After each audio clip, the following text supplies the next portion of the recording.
everybody, Bobby here with a review today, and honestly we're going to be reviewing Crystal Hearts for Savage Worlds. Now, when this Kickstarter was announced, I had the people behind Crystal Hearts on here and we did an interview. I'll try and link above with the new YouTube studio. Things get wonky about setting up those cards, but the book's out.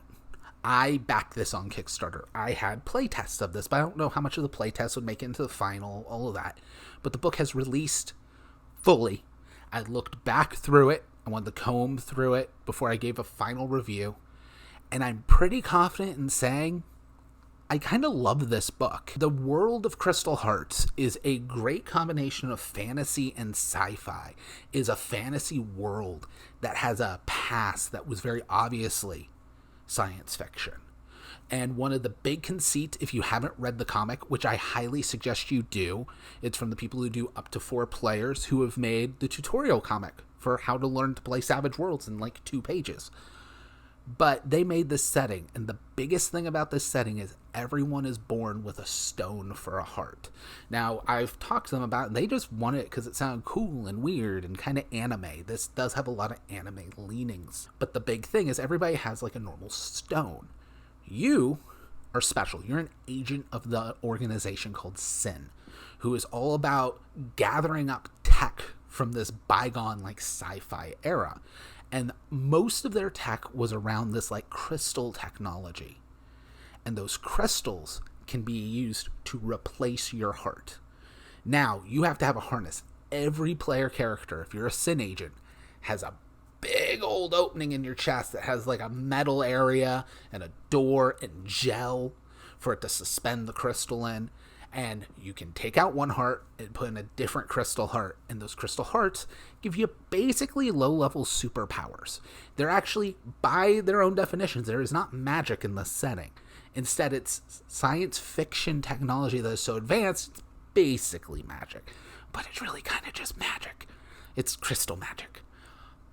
Those give you low-level superpowers. They give you always active abilities as well as abilities you have to activate through crystal channeling. I'm not going to get too into it, but there's a list of starter crystals that you can pick from, and thankfully in the back of the book there's a bunch of pre-made crystals that the players aren't supposed to look at. The GM gives as rewards, and yes, you can swap them out. You can't hot swap them because when the crystal's removed you don't have a heart, which is going to be its own problem, so you need someone to do it for you typically. But there's a lot of really cool stuff here. You get, as a group, you get an item called the tank, which is really an ATV, only they call it a most terrain vehicle because, as it says in the books, it can't drive underwater, so it isn't all terrain. It's cool. You get a car. But there's only like 12 of these in the world right now, at least that people know of. So they're rare. Cars exist, laser guns exist, actual guns exist, but it's mostly a fantasy world. The world is very, very realized. This book is great about organizing it. There are very distinct nations, and you can pick a nation, just read all about what you want about that nation. And I'm not a big person on books that are all fluff. I tend to run homebrew games, so I want the tools and enough fluff that I can warp and twist and make it my own game. I will say because of that, I was worried. I love the people who make this book. I love the setting, but I don't tend to run other people's settings. Not as is, at least. There's more than enough open space in their setting that you can play around.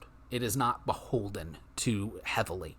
There's even sections where they give potential answers to questions in the ongoing web series. Not definitive answers, and the GM gets to kind of pick and choose which of these series might be true, or none of them might be true, and the GM can make something else up entirely. I love that freedom. But the biggest thing is I tend to hate that fluff because it's just walls of text. This has 2 things going for it on the fluff side. First of all, it is one of the best organized books I've ever seen. You know what you're looking for, you will find it, and find it quickly, even if it's broad topics, because it's organized by region, and then by areas of the region like culture and people and monsters. The monster section in the back, a pretty big bestiary, is split into bestiaries for each region. Little things like that I really like, because it means if I'm staying true to the world and I know what region I'm in, I just look at that bestiary and I'm done. I love stuff like that. There's plenty of pre-made characters in here with actual classic Savage Worlds archetypes, which I miss from Adventures Edition. And they're here and they're built up enough where there are also a bunch of NPCs you can use.